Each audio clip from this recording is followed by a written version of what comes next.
Hey guys, welcome back to channel.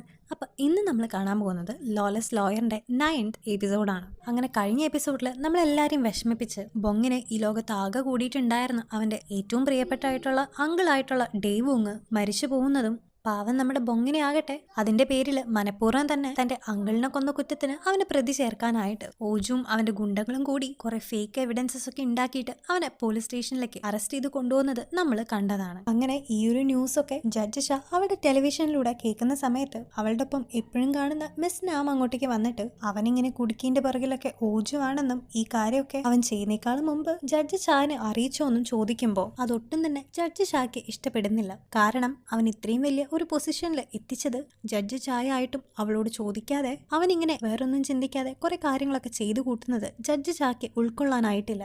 ഇതേ correct സമയത്ത് തന്നെയാണ് ഓജു എന്തോ വലിയ ഒരു റിവാർഡ് കിട്ടിയ പോലെ ജഡ്ജ് ചാനെ വിളിക്കുമ്പോൾ ജഡ്ജ് ചായ ആകട്ടെ ദേഷ്യത്തിൽ അവനോട് വേഗം തന്നെ ഇവിടേക്ക് വരാനായിട്ട് പറയുന്നുണ്ട്. ഇതേ സമയത്ത് ഓഫീസിലുണ്ടായിരുന്ന ജെയും ബൊങ്ങിന്റെ അസിസ്റ്റന്റും ഈ കാര്യങ്ങളൊക്കെ അറിഞ്ഞ് വേഗം തന്നെ ബൊങ്ങിന്റെ അടുത്തേക്ക് പോവാൻ നിൽക്കുമ്പോഴാണ് അവിടേക്ക് ഡിറ്റക്റ്റീവും കുറെ പോലീസുകാരൊക്കെ വന്നിട്ട് അർജന്റ് ആയിട്ടുള്ള ഒരു വാറന്റ് ഉണ്ടെന്നും ഞങ്ങൾക്ക് ഇവിടെ സെർച്ച് ചെയ്യണമെന്നും പറയുന്നത്. അവിടേക്ക് പ്രോസിക്യൂട്ടർ ആയിട്ടുള്ള യോൺ ഹിയും ബൊങ് വിളിച്ചുകൊണ്ട് വന്ന ചിയോൺ എന്ന് പറയുന്ന പ്രോസിക്യൂട്ടറും അങ്ങോട്ടേക്ക് എത്തിയിട്ട് അവനെതിരെ ആയിട്ടുള്ള എവിഡൻസസ് സെർച്ച് ചെയ്യുന്നത്. ഈ ഒരു സമയത്ത് ജയ് ആകട്ടെ ബൊങ് നിരപരാധിയാണെന്നും ഇത് അവനെതിരെ ഫ്രെയിം ചെയ്തിരിക്കുന്ന കുറ്റമാണെന്നും യോൺഹിയോട് സത്യമൊക്കെ അറിയുമ്പോൾ നീ ഇതെല്ലാം റിഗ്രറ്റ് ചെയ്യുന്നൊക്കെ പറയുന്നുണ്ടെങ്കിലും അവരാകട്ടെ ഇതൊന്നും തന്നെ കൂട്ടാക്കാതെ അവിടെ ഫുള്ള് സെർച്ച് ചെയ്യാനായിട്ട് തീരുമാനിക്കുന്ന സമയത്ത് ജയും അവന്റെ അസിസ്റ്റന്റിനെയും കൂട്ടിയിട്ട് അവിടെ നിന്ന് ഇറങ്ങി നേരെ ബൊങ്ങിന്റെ അടുത്തേക്ക് പോകുന്നുണ്ട്. ഇതേ സമയത്ത് തന്നെ ആ ഒരു ലോ ഫേമിൽ നിന്ന് ആ ഒരു ലോൺ ഷാർക്ക് ആകട്ടെ ഇപ്പോൾ ജയിനെ വിളിച്ചിട്ട് അവരുടെ ഓഫീസിൽ നിന്ന് മയക്കുമരുന്നിന്റെ ഒരു പാക്കറ്റ് തന്നെ കണ്ടുപിടുത്തു എന്ന് പറയുമ്പോൾ അത് കേട്ട് ജയ് വളരെ ഷോക്ക്ഡ് ആവുന്നുണ്ട്. അങ്ങനെ ഒരു പാക്കറ്റ് ഇതിനു മുമ്പ് അവിടെ ഇല്ലാത്തതായിട്ടും ഒരു ലോൺ ഷാർക്ക് പറയുമ്പോൾ കരുതി കൂട്ടി ബൊങ്ങിനെ ഫ്രെയിം ചെയ്യാനായിട്ട് ഓജു ചെയ്ത പണിയാണ് ഇതെല്ലാം എന്നും ഒരു പക്ഷെ പോലീസ് നിങ്ങളെ കൂട്ടിക്കൊണ്ട് പോവുകയാണെങ്കിലും നിങ്ങൾ പേടിക്കേണ്ടെന്നും നിങ്ങളെ രക്ഷിക്കാനായിട്ട് ഞാൻ വരുമെന്നും അവർക്ക് ഉറപ്പ് കൊടുത്തിട്ട് ജയ് ഫോൺ കട്ട് ചെയ്ത് നേരെ ബൊങ്ങിനെ കാണാനായിട്ട് ചെല്ലുന്നുണ്ട്. അങ്ങനെ ബൊങ്ങിനെ കാണുന്ന സമയത്ത് തന്നെ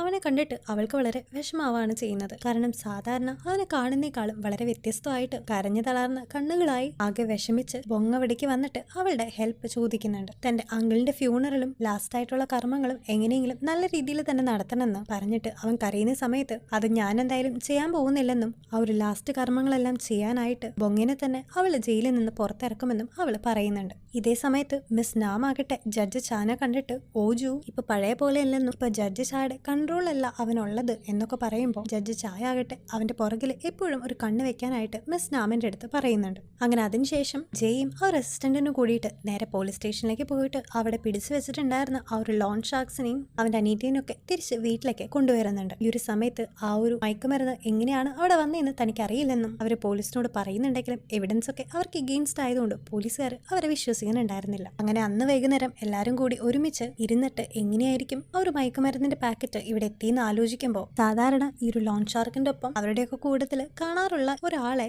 കുറച്ച് ദിവസങ്ങളായിട്ട് കാണാനില്ലെന്നും കുറച്ച് ദിവസമായിട്ട് അവനാകെ വിയേർഡായിട്ടാണ് ആക്ട് ചെയ്തതെന്നൊക്കെ പറയുമ്പോൾ ഒരു പക്ഷേ ഓജു പറഞ്ഞിട്ട് അവനായിരിക്കും ആ ഒരു ഡ്രഗ് അവിടെ കൊണ്ട് വെച്ചത് എന്ന് ജയ് ഊഹിക്കുന്നുണ്ട്.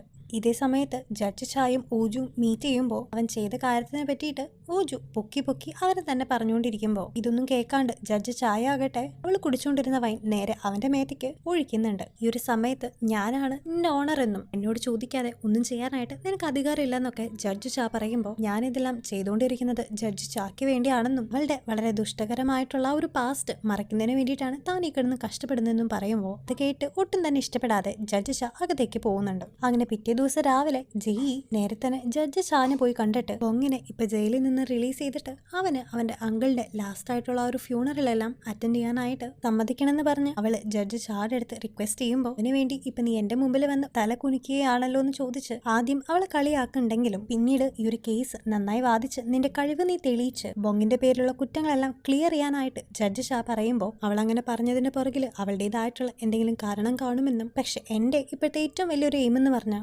ബൊങ്ങാണെന്ന് പറഞ്ഞിട്ട് അവൾ അവിടെ നിന്ന് പോകുന്നുണ്ട്. അങ്ങനെ ആ ഒരു ഫ്യൂണറൽ ഹാളിലേക്ക് ബൊങ്ങിനെ അവർ കൊണ്ടുവരുന്ന സമയത്ത് ഡേവൂങ്ങിന്റെ അസിസ്റ്റന്റ് ആയിട്ടുള്ള ഗാങ്സ്റ്റേഴ്സ് എല്ലാരും കൂടി നിന്ന് നീ എന്തിനാണ് ബൊങ്ങിനെ കൊന്നതെന്ന് ചോദിച്ച് അവന്റെ മേത്തൊക്കെ കയറി പിടിച്ച് അവൻ ആക്രമിക്കാനായിട്ട് നിൽക്കുമ്പോൾ ഞാൻ ഡേവൂങ്ങിനെ കൊന്നിട്ടില്ലെന്നും അവൻ എന്റെ അങ്കിളാണെന്നും ബൊങ്ങ് പറയുന്നുണ്ടെങ്കിൽ അതൊന്നും കേൾക്കാൻ പോയിട്ട് പോലും ആരും കൂട്ടാക്കിയില്ല. അങ്ങനെ ഒരു കണക്കിന് ബൊങ്ങ് ആ ഒരു ഫ്യൂണറൽ ഹോമിന്റെ ഉള്ളിലേക്ക് കയറിയിട്ട് അവിടെ വെച്ച് അങ്കിളിനായിട്ടുള്ള ലാസ്റ്റ് കർമ്മങ്ങളൊക്കെ ചെയ്തിട്ട് അവനാകട്ടെ മുട്ടിൽ വീണിട്ട് അവിടെ കരഞ്ഞുകൊണ്ടിരിക്കുകയാണ്. അങ്ങനെ ചടങ്ങുകളൊക്കെ കഴിഞ്ഞിട്ട് അവന് അങ്ങനെ തിരിച്ച് ജയിലിലേക്ക് കൊണ്ടാ നിൽക്കുന്ന നേരം ബൊങ്ങാകട്ടെ ജയുടെ കൈ പിടിച്ചിട്ട് ഈ ഫ്യൂണറലിന് വരാൻ സാധിച്ചതിൽ അവളോട് നന്ദി പറഞ്ഞിട്ട് അവൾ എന്ത് വില കൊടുത്തും പ്രൊട്ടക്ട് ചെയ്യണമെന്ന് അവന്റെ അസിസ്റ്റന്റിനോട് പറഞ്ഞിട്ട് അവിടെ നിന്ന് പോകുന്നുണ്ട്. അങ്ങനെ പിന്നീട് ആ ഒരു ജയിലിലേക്ക് അവനെ കാണാനായിട്ട് ഓജു എത്തുന്ന സമയത്ത് എന്തിനാണ് എന്നെ കൊല്ലാതെ എന്റെ അങ്കിളിനെ നീ കൊന്നതെന്ന് ബൊങ്ങ് ചോദിക്കുമ്പോൾ നീയാണ് ഈ ഒരു സ്റ്റോറിയുടെ ഹൈലൈറ്റ് എന്ന്, എന്നെ കൊന്നു കഴിഞ്ഞാൽ പിന്നെ എനിക്ക് എന്താണ് രസം, ഇതൊക്കെ ബോറിംഗ് ആണെന്ന് പറയുമ്പോൾ ഇത് കേട്ട് ദേഷ്യം വന്നിട്ട് ബൊങ്ങ് അവിടെ കിടന്ന് അലറുന്നുണ്ട്. അങ്ങനെ മാക്സിമം പാവം നമ്മുടെ ബൊങ്ങിനെ പ്രൊവോക്ക് ചെയ്തിട്ട് ഓജു അവിടെ നിന്ന് ഇറങ്ങാൻ നിൽക്കുന്ന നേരം ബൊങ്ങ് തിരിച്ച് അവനെയും പ്രൊവോക്ക് ചെയ്യുന്നുണ്ട്.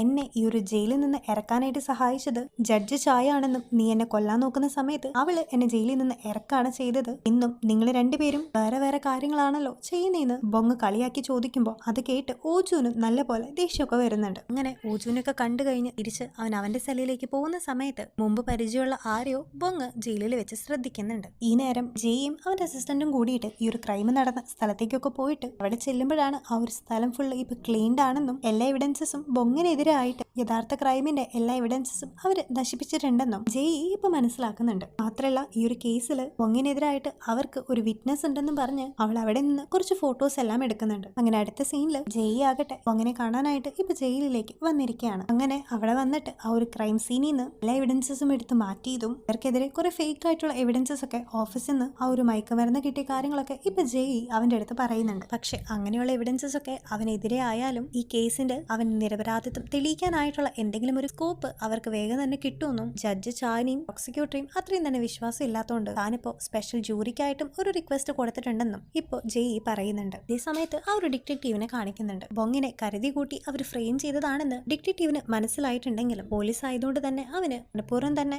ബൊങ്ങിനെ അറസ്റ്റ് ചെയ്യേണ്ടി വരികയാണ് ഉണ്ടായത്. അങ്ങനെ എല്ലാം കൂട്ടി വായിക്കുമ്പോൾ എന്തൊക്കെ പന്തികേട് തോന്നിയിട്ട് മരിച്ചുപോയ ബൊങ്ങിന്റെ അമ്മയുടെ പഴയ ഫയലും അതുപോലെ മിസ്സിംഗ് ആയിട്ടുള്ള ജെയ്യുടെ അമ്മയുടെ ഒരു ഫയലും എടുത്തിട്ട് ഡിറ്റക്റ്റീവ് എന്തൊക്കെയോ ആലോചിക്കുന്നുണ്ട്. ഇതേ സമയം ജയിലിൽ വെച്ചിട്ട് ബൊങ് നേരത്തെ കണ്ട ആ ഒരു പ്രതിനെ കാണാനായിട്ട് വീണ്ടും പോകുന്നുണ്ട്. ഈ ഒരു സമയത്ത് അയാളുടെ പേര് സ്കോർപിയോൺ എന്നാണെന്നും അയാളുടെ ഡേവൂങ്ങിന്റെ അടുത്ത ഒരു ചങ്കായിരുന്നു എന്നും നമുക്ക് മനസ്സിലാക്കാനായിട്ട് കഴിയും. അങ്ങനെ സ്കോർപിയോൺ നീയാണോ ഡേവൂങ്ങിനെ കൊന്നതെന്ന് ബൊങ്ങിന്റെ അടുത്ത് ചോദിക്കുമ്പോൾ അത് ഞാനല്ലെന്നും തനിക്കെതിരെ ഇങ്ങനെ ഒരുപാട് പേര് പ്ലാൻ ചെയ്ത് ഫേക്ക് ആയിട്ടുള്ള എവിഡൻസസ് ഒക്കെ ഉണ്ടാക്കിയതാണെന്നും ബൊങ് പറയുന്നുണ്ടെങ്കിലും ഏതായാലും ജഡ്ജിന്റെ ട്രയൽ കഴിഞ്ഞിട്ട് നമുക്ക് നോക്കാമെന്നും നീ എങ്ങാനും പ്രതിയാണെന്ന് ഞാൻ അറിയുകയാണെങ്കിൽ ഇന്ന് നിന്നെ ഞാൻ എന്റെ കൈകൊണ്ട് തന്നെ കൊല്ലുമെന്നും ഇപ്പൊ ആ ഒരു സ്കോർപിയോൺ പറയുന്നുണ്ട്. ഇതേ സമയത്ത് ജയുടെ അമ്മേനെ കാണിക്കുന്നുണ്ട്. അവളാകട്ടെ ഇപ്പൊ ഒരു എൻവലപ്പിൽ നിന്നിട്ട് കുറെ ഫോട്ടോസ് ഒക്കെ എടുക്കുന്നുണ്ട്. അപ്പോഴാണ് നമ്മളൊരു ഫ്ലാഷ് ബാക്ക് കാണിക്കുന്നത്. യങ്മാന്റെ കയ്യിലുള്ള ഫോട്ടോസ് ഒക്കെ ഓജു നശിപ്പിച്ചെങ്കിലും എന്തോ ഒരു ഭാഗ്യത്തിന് അന്ന് ഈ സംഭവങ്ങളൊക്കെ കഴിഞ്ഞിട്ട് ജയുടെ അമ്മ വീട്ടിൽ വന്ന സമയത്ത് അവള് അവിടെ ഉണ്ടായിരുന്ന ആ ഒരു ഫിലിം റോൾ എടുത്തിട്ട് അതിലുള്ള ഫോട്ടോസ് ഒക്കെ സൂക്ഷിച്ചു വെച്ചിട്ടുണ്ടായിരുന്നതുകൊണ്ട് വീണ്ടും ഇപ്പൊ ഓജുവിനെതിരെയും ജഡ്ജ് ഷാക്കെതിരെയും അവൾക്ക് തെളിവുകൾ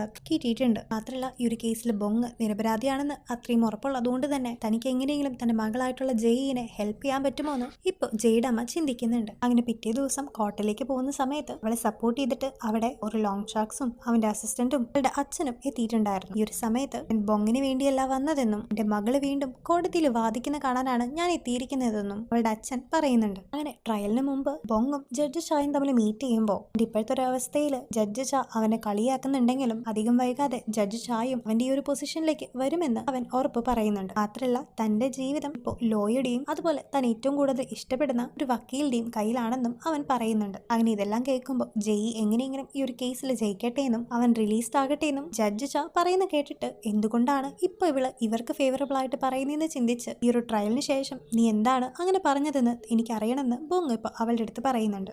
അങ്ങനെ ട്രയൽ നടക്കുന്ന സമയത്ത് പ്രോസിക്യൂട്ടർ ആയിട്ടുള്ള ചിയോൺ അങ്ങോട്ടേക്ക് വന്നിട്ട് ക്രൈം നടന്ന ആ ഒരു സീനിൽ വെച്ചിട്ട് ബൊങ്ങിന്റെ ഫിംഗർ പ്രിന്റ് ഉള്ള കത്തിയും അവന്റെ ഫിംഗർ പ്രിന്റ് ഉള്ള റോപ്പും എല്ലാം കിട്ടിയിട്ടുണ്ടായിരുന്നു എന്നും അതുകൊണ്ട് തന്നെ ബൊങ് തന്നെ അവന് കുത്തിയതിനു ശേഷം പിന്നീട് ആ ഒരു ബിൽഡിങ്ങിന്റെ മുകളിൽ നിന്ന് അയാളെ താഴേക്ക് തള്ളിയിട്ട് കൊലപ്പെടുത്തിയതെന്ന് ഇപ്പോൾ ആ ഒരു പ്രോസിക്യൂട്ടർ വാദിച്ചുകൊണ്ടിരിക്കുകയാണ്. മാത്രമല്ല ഇതൊക്കെ പ്രൂവ് ചെയ്യാനായിട്ട് തങ്ങളുടെ കയ്യിൽ ഒരു വിറ്റ്നസ് ഉണ്ടെന്ന് പറഞ്ഞ് അവര് ഒരാളെ വിളിക്കുമ്പോൾ ആ ഒരു വിറ്റ്നസ് ആകട്ടെ വന്നിട്ട് ബൊങ് അവന്റെ അങ്കിളായിട്ടുള്ള ഡേവൂങ്ങിനെ തള്ളിയിട്ടതായിട്ട് ഒരു കള്ളമൊഴി പറയുന്നുണ്ട്. അങ്ങനെ അടുത്തത് ജെയ്യുടെ സമയമാവുമ്പോൾ അവൾ വന്നിട്ട് ആ ഒരു വിറ്റ്നസിനെ ക്വസ്റ്റ്യൻ ചെയ്യാണ്. അങ്ങനെ അവൾ അന്നെടുത്ത ആ ഒരു ഫോട്ടോ കാണിച്ചിട്ട് നീ അവനെ കണ്ടു എന്ന് പറയുന്ന ഒരു സമയത്ത് അവിടെ ഒരു ബിൽ ബോർഡ് ഉണ്ടായിരുന്നു എന്നും അതിന്റെ കളർ ഏതാണെന്നും ചോദിക്കുമ്പോൾ അവനത് റെഡ് ആണെന്ന് പറയുന്നുണ്ടെങ്കിലും അതിന്റെ യഥാർത്ഥ കളർ വൈറ്റ് ആയിരുന്നു എന്ന് പിന്നത്തെ ഫോട്ടോയിൽ അവൾ കാണിക്കുന്നുണ്ട്. ഇതിലൂടെ തന്നെ അന്ന് ഇയാൾ കണ്ട കാര്യങ്ങളൊന്നും സത്യമല്ലെന്നും ഇയാൾ അങ്ങനെയൊന്നല്ല കണ്ടതെന്നും ഇതിപ്പോ ഫേക്ക് ആയിട്ടുള്ള ഒരു മൊഴിയാണ് പറഞ്ഞതെന്നൊക്കെ അവളിപ്പോ പറഞ്ഞ് ആ ഒരു വിറ്റ്നസിന്റെ പ്രസൻസിനെ ഇല്ലാതാക്കുന്നുണ്ട്. ഇതേ സമയത്ത് ചിയോൺ ആകട്ടെ ഇതൊന്നും കേൾക്കാണ്ട് വിട്ടുകൊടുക്കാണ്ട് ആ ഒരു അങ്കിളിന്റെ എല്ലാ സ്വത്തുക്കളുടെ അവകാശി ബൊങ് തന്നെയാണെന്നും ആ ഒരു സ്വത്തുക്കൾ എത്രയും പെട്ടെന്ന് കൈക്കലാക്കാൻ വേണ്ടിയിട്ടാണ് അവൻ ഇതുപോലെ ഒരു മർഡർ കമ്മിറ്റ് ചെയ്തെന്നൊക്കെ ഇപ്പൊ ചിയോള് പറഞ്ഞുകൊണ്ടിരിക്കുകയാണ്. അങ്ങനെ പിന്നീട് ഈ ഒരു ട്രയൽ വേറൊരു ദിവസത്തേക്ക് മാറ്റി വെക്കാന്ന് പറഞ്ഞ് അന്ന് അവർ കോർട്ടിൽ നിന്ന് പിരിഞ്ഞു പോകുന്നുണ്ട്. അങ്ങനെ ജെയ് തിരിച്ച് വീട്ടിലെത്തുന്ന സമയത്ത് അവളുടെ അമ്മ തന്നെ വേറെ ഒരു ഐഡന്റിറ്റിയിൽ അവളെ കാണാനായിട്ട് വന്നിട്ട് താനിപ്പോ ജഡ്ജ് ചായയുടെ മാൻഷനിൽ അവളുടെ ഒരു മസാജറായിട്ട് വർക്ക് ചെയ്യാണെന്നും ശരിക്കും എന്റെ ജീവിതം നശിപ്പിച്ചത് ജഡ്ജ് ചായ ആണെന്നും പറഞ്ഞ് അവൾക്കെതിരെ ഞാൻ റിവെഞ്ച് ചെയ്യാനായിട്ട് ഉദ്ദേശിക്കുന്നുണ്ടെന്നും മാത്രമല്ല ഡേവൂങ് ആണ് എന്നെ അവിടേക്ക് അയച്ചതെന്നും അവൻ പറഞ്ഞിട്ടാണ് ഞാൻ ആ ഒരു ജോലിയൊക്കെ ചെയ്തതെന്നും പറഞ്ഞിട്ട് അവളുടെ കയ്യിലുണ്ടായിരുന്ന ഓജുവും ജഡ്ജ് ചായയും കൂടിയിട്ട് ആ ഒരു മനുഷ്യനെ കൊല്ലുന്ന ഫോട്ടോസൊക്കെ ഇപ്പോൾ എവിഡൻസ് ആയിട്ട് ജെയുടെ കയ്യിൽ കൊടുത്തിട്ട് അവളുടെ അമ്മ അവിടെ നിന്ന് പോകുന്നുണ്ട്. ഈ ഒരു സമയത്ത് അത് തന്റെ അമ്മയാണെന്ന് മനസ്സിലാവാതെ ഈ ഒരു ക്രൂഷ്യൽ ആയിട്ടുള്ള ടൈമിന് തന്നെ ഹെൽപ്പ് ചെയ്തതിന് 1000 നന്ദി ജെയ് അവളുടെ അമ്മയോട് മനസ്സിൽ പറഞ്ഞു കഴിഞ്ഞു. ഇതേ നേരം ജയിലിൽ കാണിക്കുകയാണെങ്കിൽ സ്കോർപിയോൺ ആകട്ടെ നടന്ന കാര്യങ്ങളൊക്കെ ഞാൻ അറിഞ്ഞു എന്നും നിനക്കെതിരെ എല്ലാ എവിഡൻസും ഉണ്ടെന്ന് പറഞ്ഞ് ബൊങ്ങിനെ ഡേവൂങ്ങിനെ കൊന്നതിന്റെ പേരിൽ ഇട്ട് ആക്രമിച്ചുകൊണ്ടിരിക്കുകയാണ്. അങ്ങനെ കുറെയൊക്കെ ബൊങ്ങിനെ തല്ലിയതിനു ശേഷം അവനൊരു കത്തിയെടുത്ത് ബൊങ്ങിനെ കുത്താനായിട്ട് പോകുന്ന സമയത്ത് ആദ്യം ബൊങ് അതിനെ ഡിഫെൻഡ് ചെയ്യുന്നുണ്ടെങ്കിലും പിന്നീട് എന്തോ ആലോചിച്ചിട്ട് അവൻ ആ ഒരു കത്തി വെച്ച് അവന്റെ മീത് തന്നെ കുത്തുന്നുണ്ട്. ഇതേ സമയത്തേക്ക് അവിടെ വേറെ കുറെ ആൾക്കാരൊക്കെ വന്നിട്ട് അത് ചെയ്തത് സ്കോർപിയോൺ ആണെന്ന് തെറ്റിദ്ധരിച്ച് പോലീസിനൊക്കെ വിളിക്കുന്നുണ്ട്. ഈ ഒരു സമയത്ത് തന്റെ ഇന്നസെൻസ് പ്രൂവ് ചെയ്യാനായിട്ട് ഈ ഒരു വഴി മാത്രം ഞാൻ കണ്ടുള്ളൂ എന്ന് പറഞ്ഞിട്ട് അവൻ സ്കോർപിയോണോട് അവിടെ നിന്ന് പോവാനായിട്ട് പറയാണ്. ഇതേ സമയത്ത് ജെയ് ആകട്ടെ ഒരു പ്രൊജക്ടറിൽ നോക്കിയിട്ട് അവളുടെ അമ്മ തന്നെ ആ ഒരു പിക്ചേഴ്സ് ഒക്കെ നോക്കുമ്പോൾ അന്നത്തെ ആ ഒരു ഫോട്ടോയില് ഓജുവിന്റെ മുഖവും അതുപോലെ അവൻ ഓർഡേഴ്സ് കൊടുക്കുന്ന ജഡ്ജ് ചായയുടെ മുഖവും ക്ലിയർ ആയിട്ട് തന്നെ കിട്ടിയിട്ടുണ്ടായിരുന്നു. അങ്ങനെ ഈ ഒരു സീന് നോക്കിയിട്ട് ജെയ് നിൽക്കുന്ന സമയത്ത് തന്നെ ആ ഒരു ജയിലില് കുത്തു കിട്ടിയതിന്റെ പേരില് ബൊങ് ബോധം കെട്ട് വീഴുന്നുണ്ട്. അങ്ങനെ ബൊങ് ഒക്കെ ടയേർഡായിട്ട് വീഴുന്ന ഈ ഒരു സീനും കൂടി കാണിച്ച് ഇന്നത്തെ എപ്പിസോഡ് ഇവിടെ എൻഡ്